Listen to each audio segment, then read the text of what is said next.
জিয়াউর রহমানের জীবনে একটি ভুল ছিল, তা ছিল শেখ হাসিনাকে বাংলাদেশে নিয়ে আসা, যার কারণে 23 দিনের মাথায় জিয়াউর রহমানকে জীবন দিয়ে তার প্রতিদান দিতে হয়েছে। বন্ধুরা, আজকে দেখছি ছাত্রলীগের মুখোশ ছাত্রদলের উপরে এসে ভর করেছে।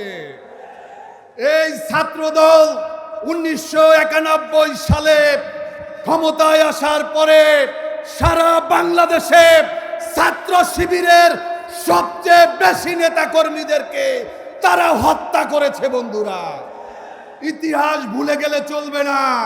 দীর্ঘ 17 বছরের আন্দোলন সংগ্রামের ধারাবাহিকতায় বিপ্লব এসেছে, কিন্তু এই বিপ্লব, এই গণ অভ্যুত্থান এখনো শেষ হয় নাই।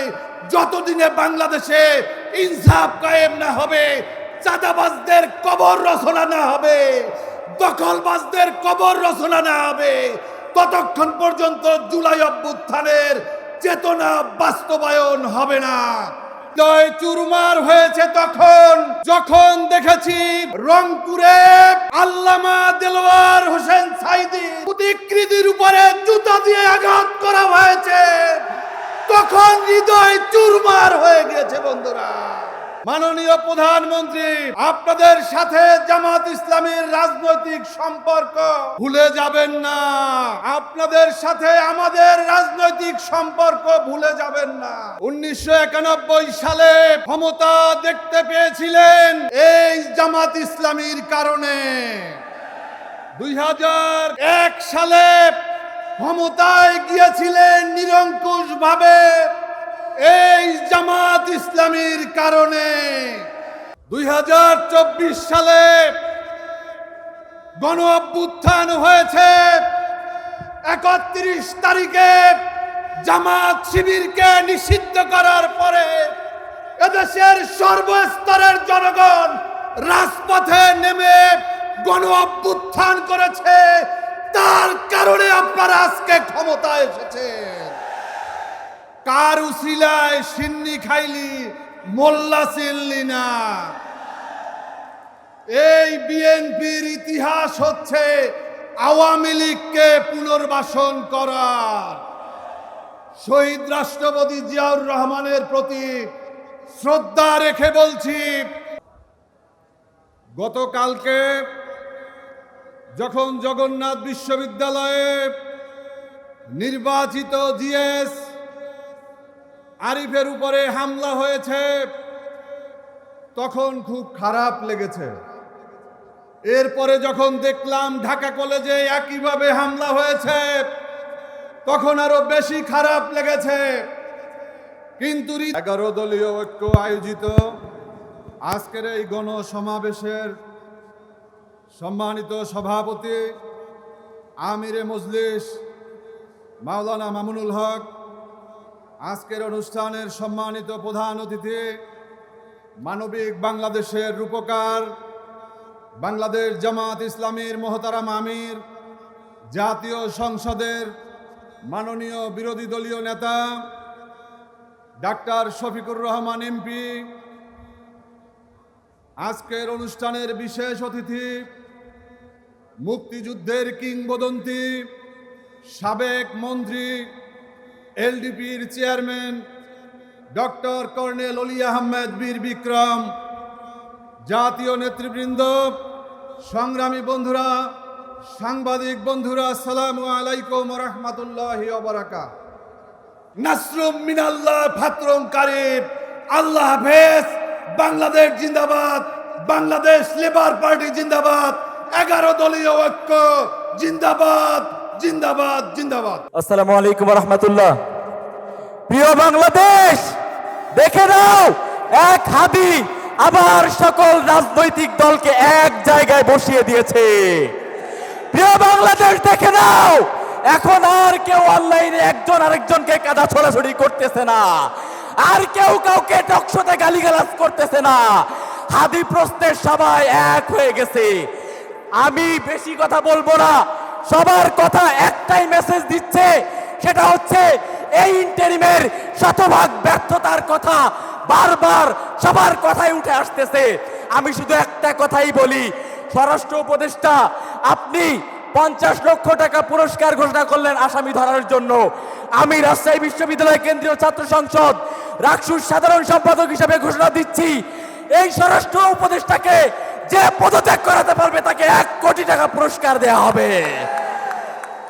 এবং সাথে সাথে আজকে এখানে যারা এসেছেন, দল মত মতাদর্শ নির্বিশেষে ভারতীয় আধিপত্যবাদ এবং আওয়ামী ফ্যাসিবাদের প্রশ্নে সবাইকে এক হয়ে এক ছাতার নিচে কাজ করার আহ্বান জানিয়ে আমি আমার বক্তব্য শেষ করছি। ইনকিলাব ইনকিলাব, দিল্লি না ঢাকা, গোলামি না আজাদি, ইনকিলাব ইনকিলাব।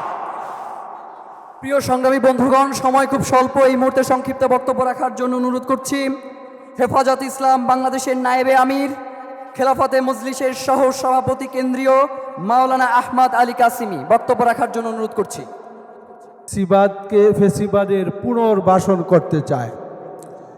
সুতরাং আমাদের যেই ঐক্যের কথা বলছেন, আমরা চাই না বারবার রক্ত দেওয়ার পরে আবার আমাদের মধ্যে ঐক্য হবে, বরঞ্চ আমরা চাই, আমরা রক্ত দিতে চাইলাম ফেসিবাদ চিহ্নিত, তাদের দূষর কারা চিহ্নিত, আপনাদের বক্তব্যের মাধ্যমে তারা কারা যারা মিঠা মিঠা কথা রাতের আধারে টকশোতে বলে, যারা বিভিন্নভাবে বলে যে অমুকরে নির্বাচনে অংশগ্রহণ করতে না দিলে নির্বাচন সুন্দর হবে না, তারা ফেসিবাদকে পুনঃপ্রতিষ্ঠিত করতে চায়। কিছুদিন আগে আপনারা জানেন যে হামলা করা হয়েছিল আমাদের নাগরিক গণ অধিকার পরিষদের সভাপতির উপরে, নুরুল হক নূরের উপরে। আমরা চিল্লাচিল্লি কয়েকদিন করেছি, কিন্তু কিছু করতে পারি নাই। কারা করেছিল আমরা জানি। সুতরাং পুনরায় বাংলাদেশে ফেসিবাদ প্রতিষ্ঠিত হয়, ফেসিবাদ পুনরায় প্রতিষ্ঠিত করার জন্য যারা বিভিন্ন কলা কৌশলে কাজ করছে তাদেরকে চিহ্নিত করে বাংলাদেশে কোথাও তাদেরকে কথা বলার সুযোগ দেওয়া যাবে না। প্রিয় সংগ্রামী বন্ধুগণ, এই মুহূর্তে বক্তব্য রাখার জন্য অনুরোধ করছি বাংলাদেশ ইসলামী ছাত্র শিবিরের সাধারণ সম্পাদক নুরুল ইসলাম সাদ্দামকে বক্তব্য রাখার জন্য অনুরোধ করছি। এখানে আমি প্ল্যাকার্ড দেখতে পাচ্ছি, এখানে যারা উপস্থিত হয়েছেন আমরা সবাই উসমান হাদি। আপনারা হাত উঁচু করে দেখান, সবাই উসমান হাদি হতে প্রস্তুত আছেন? এই শহীদ মিনার থেকেই শেখ হাসিনার পতনের ধ্বনি, এই শহীদ মিনার থেকে আমরা শপথ দিয়েছিলাম বাংলার মাটিতে আওয়ামী লীগের রাজনীতি করতে পারবে না। এই শহীদ মিনার থেকে আমাদের বলতে হবে বাংলাদেশে আর ভারতীয় আধিপত্যবাদের রাজনীতি চলবে না। আমার ভাই হাদিকে গুলি করা হয়েছে, পরিকল্পিতভাবে হত্যার উদ্দেশ্যে এই গুলি করা হয়েছে। আমার ভাই হাদি আমাদের মাঝে ফিরে আসবে কি আসবে না আমরা কেউ জানি না, কিন্তু হাদি লাখো হাদির জন্ম দিয়ে গেছে। আমরা প্রস্তুত রয়েছি ওই ভারতীয় দালালদেরকে, যারা বাংলাদেশকে জিম্মি করতে চায়, যারা বাংলাদেশকে একটি করদ রাজ্য বানাতে চায়। এই বাংলাদেশ আর কখনোই ভারতের দাদাগিরি মানবে না।